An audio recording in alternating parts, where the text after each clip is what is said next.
Welcome to SP smart hybrid schooling system. बच्चे, आज हम लोग नीट सिमुलेटर प्रोग्राम में असाइनमेंट 18 के क्वेश्चन डिस्कस करेंगे और इसमें हमारा हाइड्रोकार्बन चैप्टर है। हाइड्रोकार्बन चैप्टर के नीट में लगभग 2 क्वेश्चन एवरेज हर एक साल आते हैं। लास्ट ईयर 3 क्वेश्चन आए हैं और तीनों क्वेश्चन जो है इजी टाइप का ही है। अभी आप आगे असाइनमेंट में डिस्कस भी करेंगे, हम लोग देखेंगे भी। 23 में सिर्फ एक क्वेश्चन आया हुआ है, 22 में भी 2 आए हैं, 21 में 3 क्वेश्चन आए हैं, 20 में फिर एक आया है, 19 में 2 क्वेश्चन आए हैं। तो सबसे पहले हम लोग अल्केन्स के क्वेश्चन डिस्कस करेंगे। आज इस असाइनमेंट में हम लोग अल्केन और अल्कीन के क्वेश्चन डिस्कस करने वाले हैं। तो अल्केन का फर्स्ट क्वेश्चन जो है ये हमारे बॉइलिंग पॉइंट पे बेस्ड है, स्टेटमेंट है और इससे हमें आंसर बताना है। तो अल्केन का जो बॉइलिंग पॉइंट होता है, अल्केन जो है हाइड्रोकार्बन है और ये नॉन पोलर होता है। इसमें जो इंटरमॉलिक्यूलर फोर्स ऑफ अट्रैक्शन होते हैं ये वंडर वाल फोर्स ऑफ अट्रैक्शन होते हैं। और बॉइलिंग पॉइंट जो है इंटरमॉलिक्यूलर फोर्स ऑफ अट्रैक्शन के डायरेक्टली प्रोपोर्शनल होता है। डायरेक्टली प्रोपोर्शनल होता है इंटरमॉलिक्यूलर फोर्स ऑफ अट्रैक्शन के, और ये फोर्स हमने बताया वंडर वाल फोर्स है। और वंडर वाल फोर्स जो है डायरेक्टली प्रोपोर्शनल होता है सरफेस एरिया के, मतलब बॉइलिंग पॉइंट डायरेक्टली प्रोपोर्शनल होगा सरफेस एरिया के। ऐसा क्यों होता है? क्योंकि सरफेस एरिया बढ़ने से वंडर वाल फोर्स ऑफ अट्रैक्शन इंक्रीज कर जाता है। तो हमारे पास जो फर्स्ट स्टेटमेंट है, बॉइलिंग पॉइंट ऑफ 3 आइसोमेरिक पेंटेन्स, मतलब पेंटेन है 5 कार्बन, कार्बन सेम है और एक नॉर्मल है, एक आइसो है, एक नियो है। नॉर्मल पेंटेन में 5 कार्बन का चेन होगा, 1 2 3 4 5। आइसो पेंटेन में 4 कार्बन का चेन होगा क्योंकि एक मिथाइल जो है सेकेंड लास्ट कार्बन पे होगा। और नियो पेंटेन में 3 कार्बन का चेन होगा क्योंकि इसमें 2 मिथाइल होगा सेकेंड लास्ट कार्बन पे। मतलब ब्रांचिंग बढ़ रही है। अब ब्रांचिंग बढ़ने से जो स्ट्रक्चर है ऑलमोस्ट स्फेरिकल हो जाता है, जिससे सरफेस एरिया डिक्रीज करता है। और सरफेस एरिया डिक्रीज करने से intermolecular force of attraction decrease करेगा और बॉइलिंग पॉइंट डिक्रीज करेगा। इसीलिए नॉर्मल पेंटेन से कम होगा आइसोपेंटेन का, क्योंकि ये नॉर्मल पेंटेन का स्ट्रक्चर था। इसके बाद सेकंड वाला आइसोपेंटेन का है, तो सरफेस एरिया कम हो गया ब्रांचिंग होने से। नियोपेंटेन में और ज़्यादा ब्रांचिंग है तो सरफेस एरिया और कम हो गया, इसीलिए बॉइलिंग पॉइंट इसकी डिक्रीज करेगी। स्टेटमेंट 2 है अब हमारे पास, when branching increases the molecule attains a shape of sphere, almost spherical हो जाता है। This result in smaller surface area for contact, जैसा कि हमने पहले भी बोला, due to which intermolecular force between spherical molecules are weak. इसीलिए फोर्स ऑफ अट्रैक्शन वीक होगा, जिससे बॉइलिंग पॉइंट डिक्रीज कर जाएगा। मतलब फर्स्ट एंड सेकेंड दोनों स्टेटमेंट करेक्ट हैं, जिसका ए पार्ट आंसर होगा। सेकेंड क्वेश्चन है, the decreasing order of boiling point of the following alkanes. Similar question है। तो फर्स्ट पार्ट जो है इसमें हेप्टेन दिया है। हेप्टेन का मतलब है 7 कार्बन का चेन, 3 4 5 6 7। ब्यूटेन मतलब 4 कार्बन का चेन होगा, 2 3 4। सी में है 2 मिथाइल ब्यूटेन, मतलब 4 कार्बन का चेन होगा, सेकेंड कार्बन पे एक मिथाइल ग्रुप होगा। डी पार्ट में है 2 मिथाइल प्रोपेन, प्रोपेन का मतलब है 3 कार्बन का चेन होगा, सेकेंड कार्बन पे मिथाइल होगा। ई पार्ट में है हेक्सेन, 3 4 5 6 कार्बन, 2 4 6। इसमें बॉइलिंग पॉइंट का ऑर्डर पूछा है, तो सबसे ज़्यादा कार्बन देखो फर्स्ट पार्ट में है, इसीलिए सबसे ज़्यादा बॉइलिंग पॉइंट फर्स्ट की होगी। उसके बाद 7 है इसमें, उसके बाद 6 कार्बन ई में है, उसके बाद देखो इसमें 5 कार्बन है, बाकी बी एंड डी में 4 कार्बन है, तो 6 के बाद 5 सी पार्ट में है। बी और डी में 4 कार्बन है, लेकिन डी में एक ब्रांचिंग है, इसीलिए सरफेस एरिया कम होगा, बॉइलिंग पॉइंट कम होगा। तो डी से ज़्यादा बॉइलिंग पॉइंट बी की होगी, सबसे कम डी की। अब ये वाला ऑप्शन चेक करो, तो A E C B D first part में है, इसीलिए इसका फर्स्ट पार्ट करेक्ट होगा। नेक्स्ट क्वेश्चन नंबर 3 है अब हमारे पास, dihedral angle of least stable conformer of ethane. Ethane का जो लीस्ट स्टेबल कन्फॉर्मर होता है दैट इज एक्लिप्स्ड, क्योंकि एक्लिप्स्ड में डायहेड्रल एंगल 0 डिग्री होता है, जिसके कारण स्टेरिक हिंड्रेंस ज़्यादा होगा। तो लीस्ट स्टेबल है, मतलब एंगल डायहेड्रल एंगल 0 होगा, तो फर्स्ट पार्ट इसका करेक्ट होगा। क्वेश्चन नंबर 4 है, ये हम लोग 11th में भी पढ़ते हैं और 12th में भी पढ़ते हैं। जो ये रिएक्शन है वो हमारा डिकार्बोक्सिलेशन रिएक्शन बोलते हैं। Sodium salt of carboxylic acid है NaOH plus CaO, soda lime के साथ हीट करते हैं तो एक कम कार्बन, ये जो है सोडियम कार्बोनेट बन के बाहर निकल जाता है और ये इथेन बनाता है। ठीक है ना। तो ये इथेन का फॉर्मेशन करता है। Considering the above reaction identify the missing reagent. Missing reagent calcium oxide. तो रिएक्शन अगर लिखोगे CH3 CH2 COONA, sodium salt of propanoic acid. इसे सोडा लाइम के साथ हीट करते हैं। Soda lime is the mixture of NaOH and CaO। तो ये एक कम कार्बन का अल्केन CH3 बनाएगा। एक्चुअली में होता क्या है, ये जो NaOH समझने के लिए बता रहा हूँ, इसके साथ Na2CO3, H इसके साथ आके CH3 प्लस Na2CO3 बनाएगा। तो ये हो गया सोडा लाइम। सोडा लाइम में NaOH पहले से है, तो दूसरा कैल्शियम ऑक्साइड। तो ये डी पार्ट करेक्ट होगा। क्वेश्चन नंबर 5 है अब हमारे पास। क्वेश्चन नंबर 5 में है the alkane that give only one monochloro product on chlorination with Cl2 in presence of diffused sunlight. Monochloro product मतलब एक ही प्रोडक्ट बनना चाहिए क्लोरिनेशन के बाद। तो ए में है आइसोपेंटेन। आइसोपेंटेन का मतलब सेकेंड लास्ट कार्बन पे एक मिथाइल ग्रुप होगा, तो 3 कार्बन हो गया, 2 कार्बन आगे होगा। अब इसका क्लोरिनेशन करें तो यहाँ पे हो या यहाँ पे हो एक ही प्रोडक्ट बनेगा, लेकिन अगर यहाँ पे क्लोरिनेशन हो जाए तो प्रोडक्ट डिफरेंट बन जाएगा। यहाँ पे होगा तो प्रोडक्ट डिफरेंट हो जाएगा और यहाँ पे होगा तो प्रोडक्ट डिफरेंट हो जाएगा। तो टोटल 4 टाइप्स के प्रोडक्ट इसके बन जाएंगे। बी पार्ट में है 2,2 डाईमिथाइल ब्यूटेन। ब्यूटेन मतलब 4 कार्बन का चेन होगा, ठीक है ना।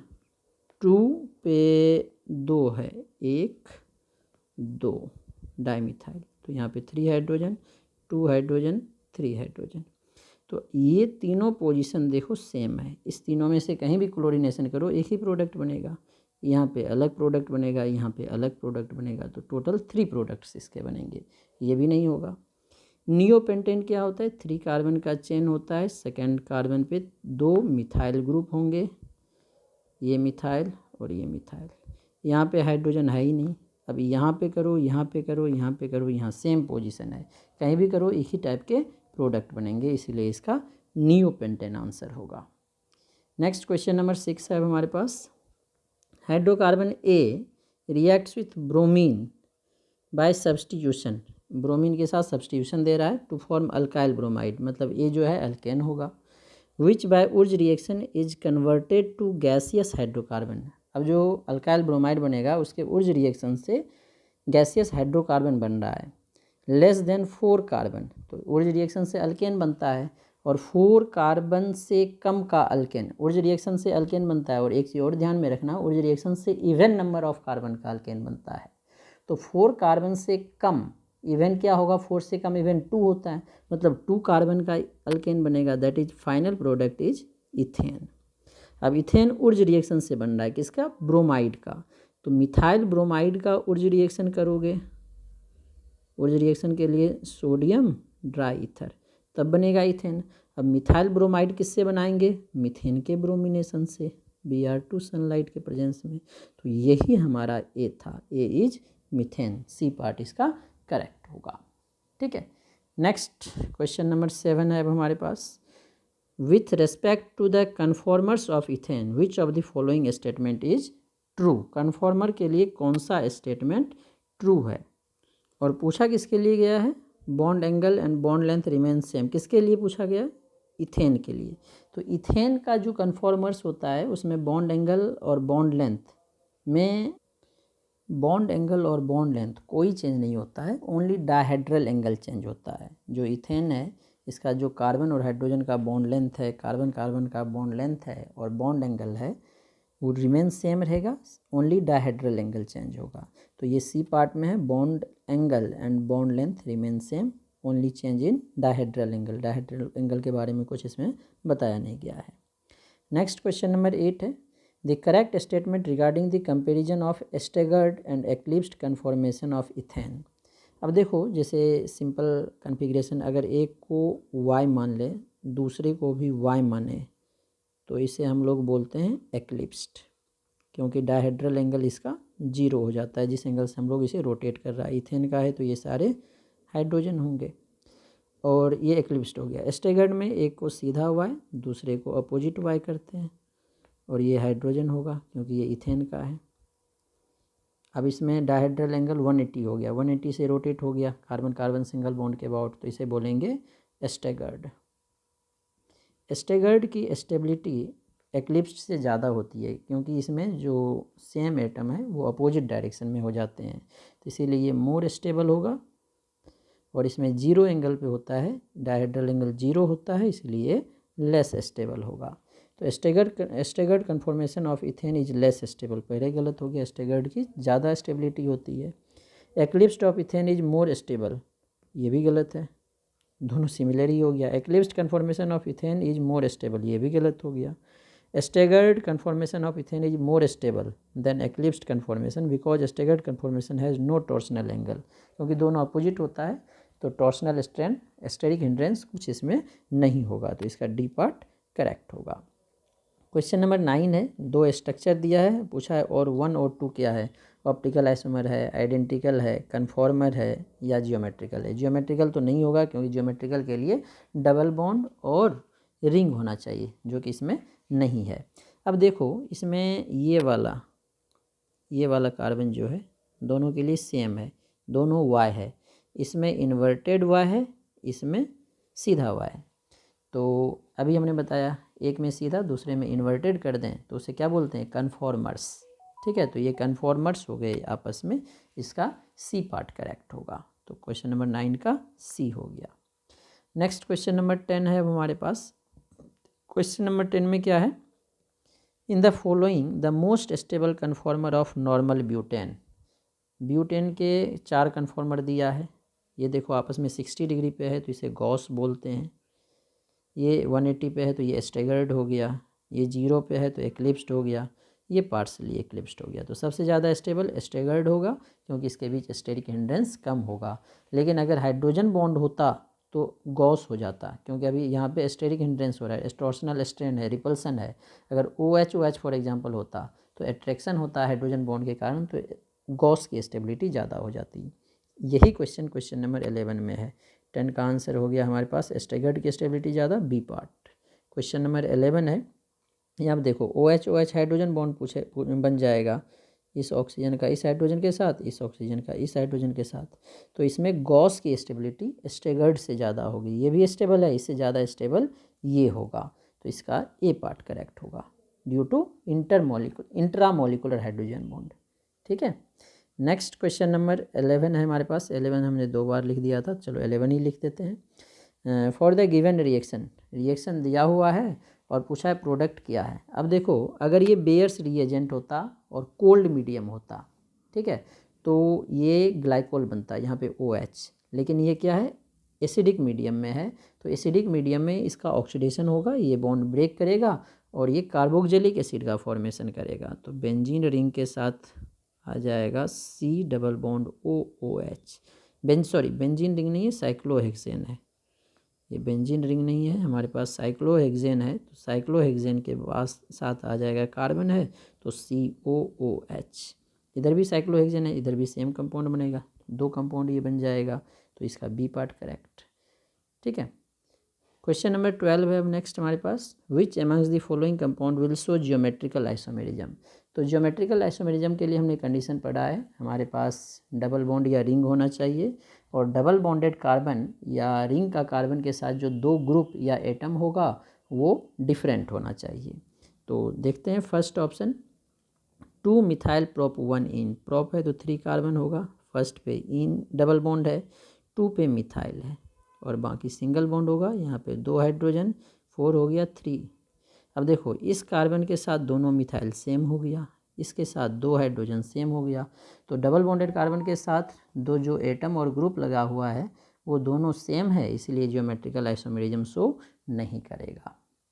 बी पार्ट है 3,4 डाइमिथाइल हेक्स 3 इन, हेक्स है तो 6 कार्बन होगा, 3 4 5 6, 1 2 3 पे डबल बॉन्ड है, 3 और 4 1 2 3 पे मिथाइल, 4 पे मिथाइल और बाकी सारे single bond.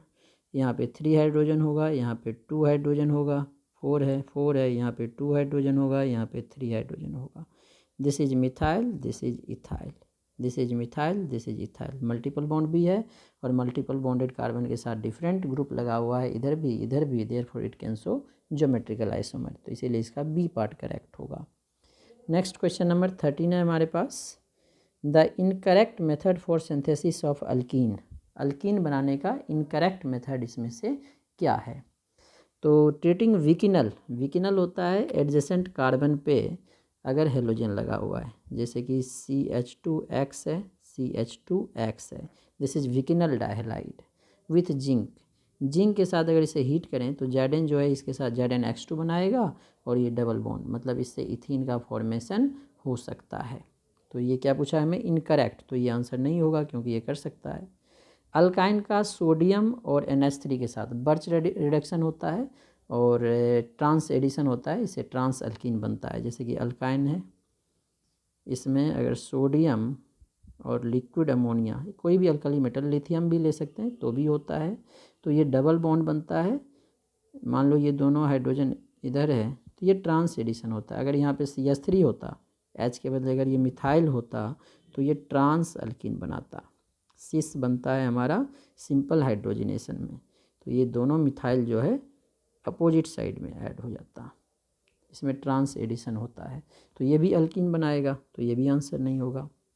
Alkyl halide alcoholic KOH के साथ, ये तो एलिमिनेशन देता है, जैसे CH3 CH2 Cl है, इसमें हमने एल्कोहलिक KOH डाल दिया तो ये क्या करेगा, अल्कीन बनाएगा, CH2 डबल बॉन्ड CH2 और HCl बाहर निकलेगा जो KOH के साथ KCl और वाटर बनाएगा, ये भी अल्कीन बनाएगा और ये भी अल्कीन बनाएगा। फोर्थ है अल्काइल हैलाइड एक्वस KOH, ये तो सब्सटीट्यूशन होगा, ये अल्कीन नहीं बनाएगा, इसलिए आंसर हो गया डी पार्ट।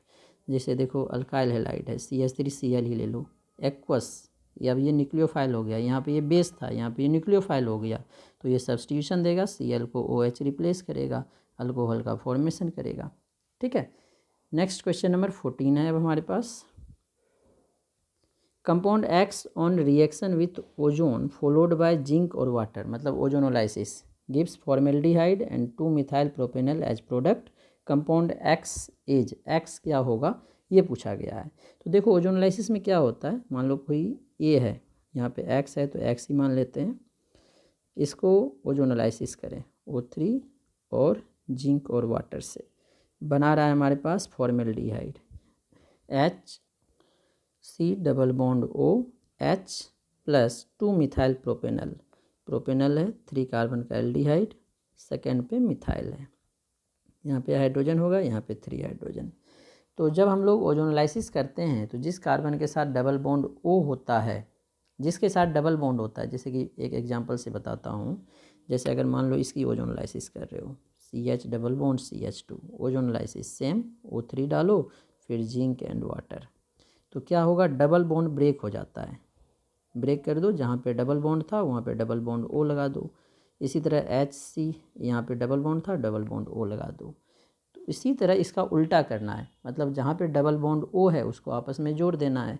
तो X क्या होगा, कार्बन के साथ 2 hydrogen that is CH2, double bond O हटा दो, डबल बॉन्ड लगा दो, ये डबल बॉन्ड हटा दो, C के साथ H है, फिर CH, CH3, CH3, तो इसका नेम क्या हो जाएगा, 1 2 3 4, 3 पे क्या आ गया, methyl, 3 methyl but, first carbon पे डबल बॉन्ड है तो 1 इन, जो कि ए पार्ट में है तो ए पार्ट करेक्ट होगा।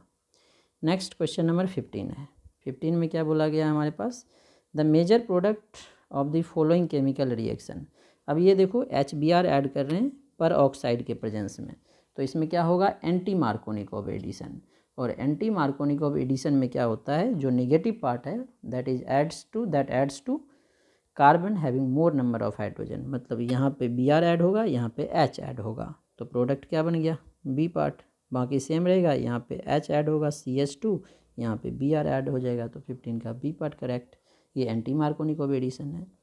Next question number 16, an alkene on ozonolysis gives methanal as one of the product, structure is methanal, HCHO कौन देगा, जैसे अभी हमने बताया था ये HCHO क्यों दिया, क्योंकि डबल बॉन्ड CH2 था, तो जिसमें डबल बॉन्ड CH2 होगा वही मिथेनल दे सकता है ओजोनोलाइसिस से।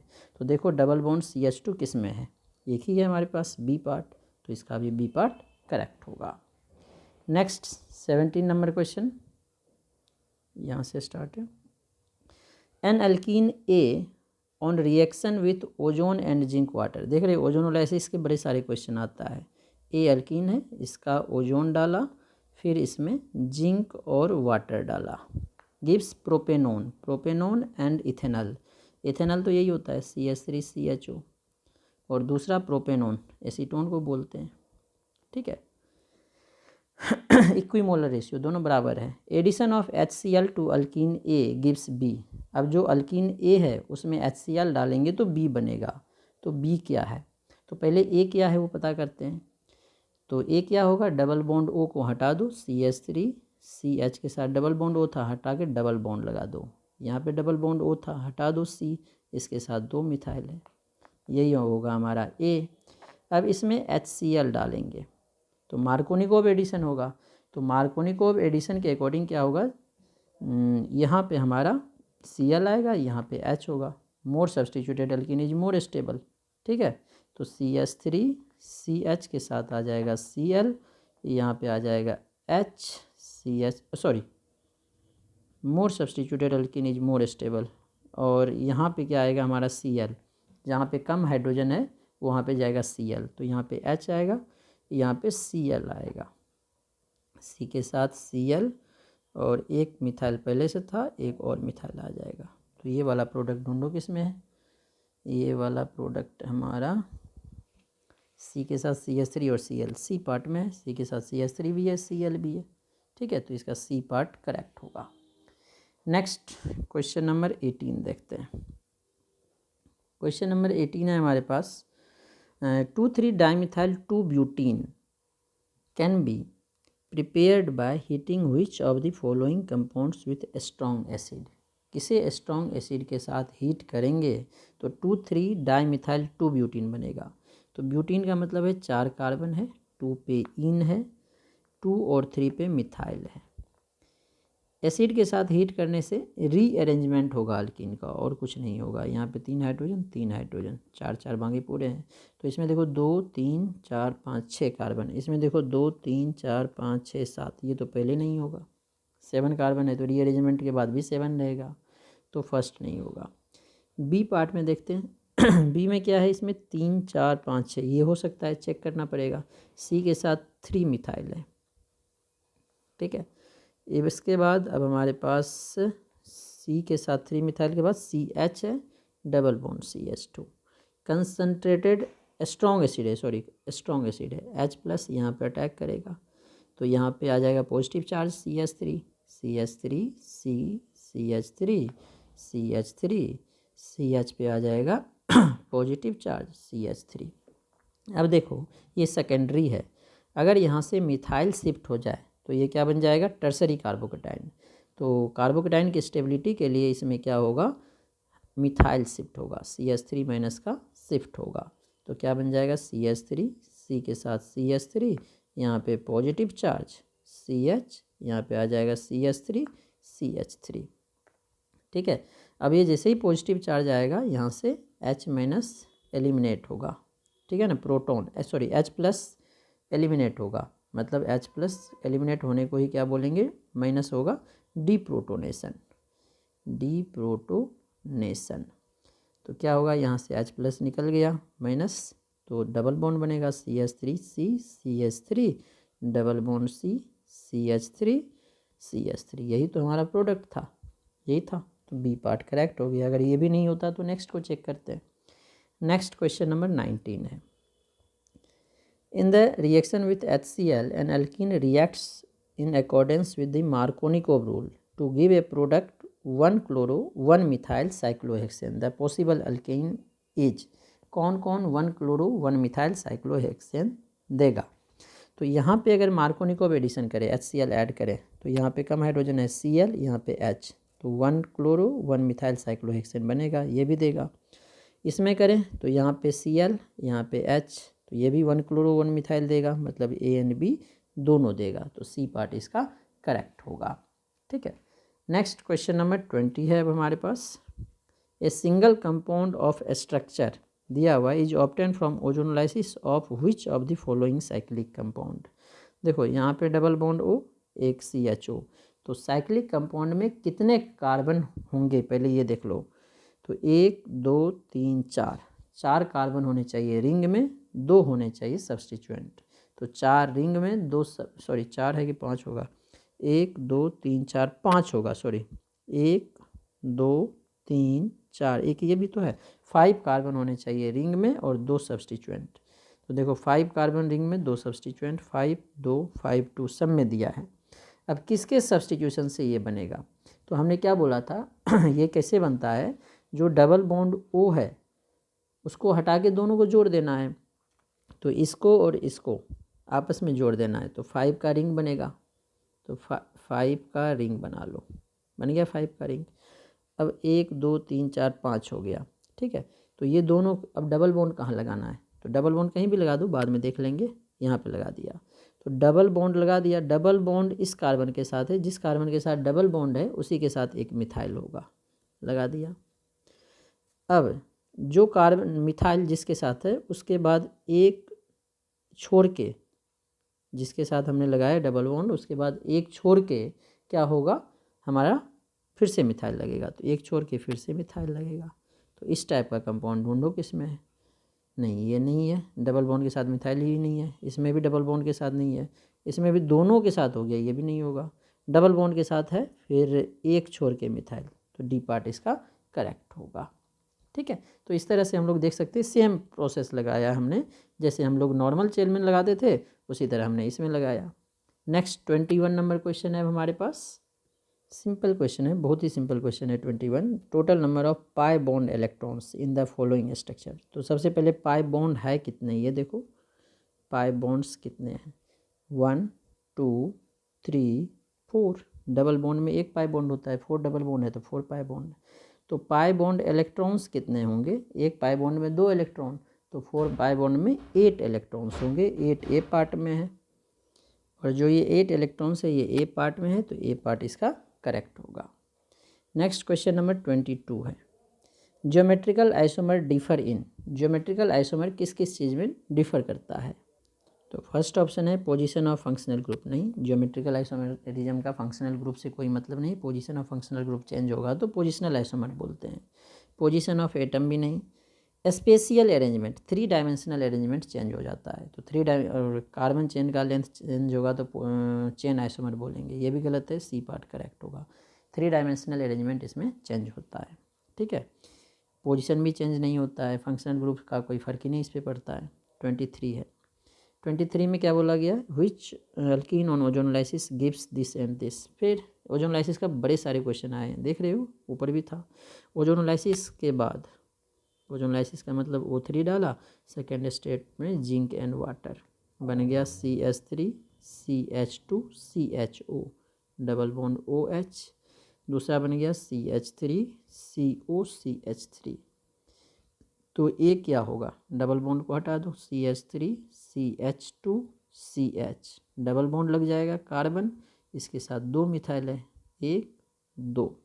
तो देखो ये बड़ा ऑप्शन हमारा कौन सा है, CH3 CH2 CH, सी के साथ 2 मिथाइल, फर्स्ट ही आ गया, तो फर्स्ट पार्ट इसका करेक्ट होगा। नेक्स्ट 24 नंबर क्वेश्चन, 24 में क्या है, in preparation of alkene from alcohol using alumina which is effective factor. जो हम लोग अल्कोहल से अल्किन बनाते हैं, चाहे एसिडिक डिहाइड्रेशन करें या एलुमिना के साथ रिएक्शन करें, कैटालाइटिक रिएक्शन, कैटालाइटिक डिहाइड्रेशन, दोनों टेम्परेचर डिपेंडेंट रिएक्शन होता है। अगर हम लोग टेम्परेचर चेंज करें, जैसे कि एलुमिना के साथ बोला है तो एलुमिना के साथ ही बताते हैं, अगर एलुमिना के साथ डिहाइड्रेशन करें 350 से 380 डिग्री सेल्सियस पे तो अल्किन बनता है, 220 से 250 करें तो ईथर बन जाएगा। तो ये टेम्परेचर डिपेंडेंट रिएक्शन होता है, इसलिए इसका आंसर ए पार्ट करेक्ट होगा। नेक्स्ट 25 पे, which of the following reagent convert propene to 1 propanol. Propene से 1 प्रोपेनॉल मतलब एंटी मार्कोनिकोव के अकॉर्डिंग इसे रिएक्शन कराना है, ठीक है। तो देखो CH3 प्रोपीन है ना, propene CH3 CH double bond CH2, इससे क्या बनाना है 1 प्रोपेनॉल, CH3 CH2 CH2OH, ठीक है। तो इसके लिए हमने पढ़ा है हाइड्रोबोरेशन ऑक्सीडेशन, इस ये तो मार्कोनिकोव के अकॉर्डिंग देगा, एक्वस की OH से होगा नहीं कुछ ये भी नहीं होगा, हाइड्रोबोरेशन ऑक्सीडेशन B2H6 H2O2 और OH-, इससे ट्राई अल्काइल बोरेन बनता है, फिर H2O2 बेसिक मीडियम में रिडक्शन करने से अल्कोहल देता है, तो इसका डी पार्ट करेक्ट होगा, हाइड्रोबोरेशन ऑक्सीडेशन। 26 है, correct order of stability, stability order. तो देखो हमारे पास पहला है, पहले के ही देख लेते हैं क्या क्या स्ट्रक्चर दिया है। सिस ब्यूटूइन, ब्यूटूइन का मतलब क्या है, दो कार्बन के बीच में डबल बॉन्ड है। अच्छा ऐसा कर लेता हूँ मैं, कार्बन कार्बन डबल बॉन्ड है। सिस का मतलब दोनों मिथाइल सेम होगा, एक साइड ब्यूटूइन हो गया, इसके साथ एक एक हाइड्रोजन। दूसरा है हमारे पास 1 ब्यूटीन, CH3 CH सिंगल 2 हो जाएगा, single bond CH double bond CH2, 1 butene. तीसरा है ट्रांस 2 ब्यूटीन, ऊपर वाला ये स्ट्रक्चर है, ट्रांस मतलब अपोजिट साइड में मिथाइल हो जाएगा।